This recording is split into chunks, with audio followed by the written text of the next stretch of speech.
Choses qui ont été dites déjà, on ne va pas répéter les mêmes choses. Vous savez très bien que le pouvoir a plusieurs formes, c'est une pieuvre avec divers tentacules. On peut déjà nommer les gens qui sont dans les coulisses. On prépare une compétition qui est déjà biaisée, comme l'a dit le camarade avant moi. Cette compétition, c'est du divertissement, c'est une fashion week présidentielle. Ça n'a strictement aucune importance car le plan est déjà en marche. Ce plan s'appelle l'agenda 2021-2030. Ah, vous m'entendez mieux là. Donc 2021-2030, nous sommes en plein dedans. Nous ne voulons pas savoir qui sera l'équipier du mois, qui prendra le relais après Macron, on s'en fiche. L'agenda est en marche. À Davos, on en discute dans les conseils d'administration des grandes banques. On parlait des banques centrales justement.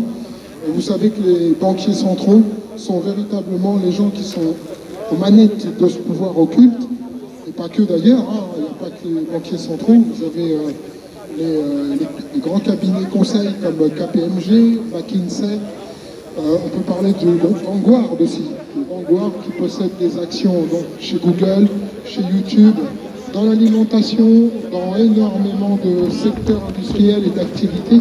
Donc ces gens-là sont surpuissants au niveau du redimensionnement de leur pouvoir. Donc moi je suis pour un boycott complet de l'élection. Je suis pour une abstention le plus proche possible du 100%. Pourquoi?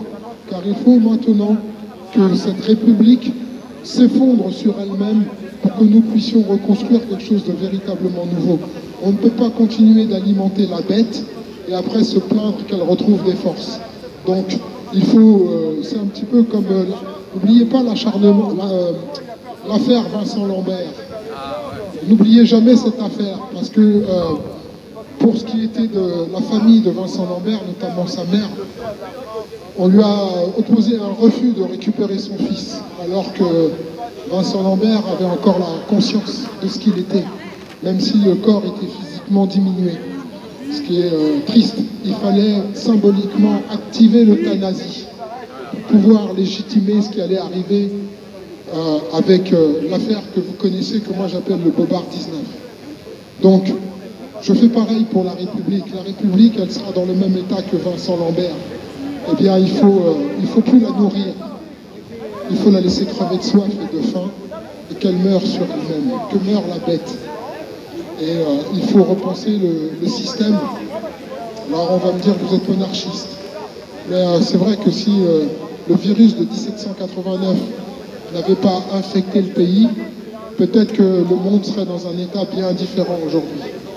Alors aujourd'hui, tout à l'heure, Chantal parlait d'amour, je vais compléter. C'est l'amour qui sauvera le monde, elle a raison, c'est vrai, hein, je suis d'accord avec elle. Et n'oubliez jamais que la figure de l'amour, c'est quand même Jésus. Celui qui a accepté d'être cloué sur une croix pour racheter les péchés des hommes.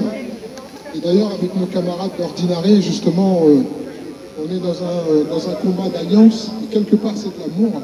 C'est pour dire que, après tout, l'amitié, c'est une forme d'amour. Et désamorcer le discours de Zemmour, qui lui ne fait que projeter le balagan. Vous savez, ce mot hébreu qui veut dire désordre, ordo abekao, division. Eh bien, nous disons à Zemmour, il n'y aura pas de balagan, il n'y aura pas de choc des civilisations.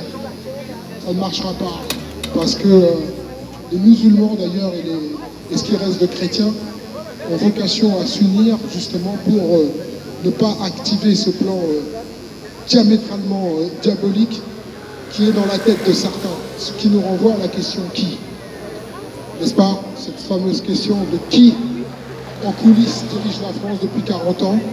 Et il est temps de pointer du doigt des gens comme Jacques Attali, Alain Minc, et bien d'autres encore, hein, et qui, justement, nous diront pour qui il faut voter et qui il faudra admettre comme maître. Eh bien, moi, personnellement, je ne veux pas de cette vie-là. Et s'il faut, comme le disait le camarade Fred, sortir peut-être du pacifisme béat et réfléchir à une action beaucoup plus défensive, je pense que j'en serai. Merci à vous les amis de m'avoir écouté.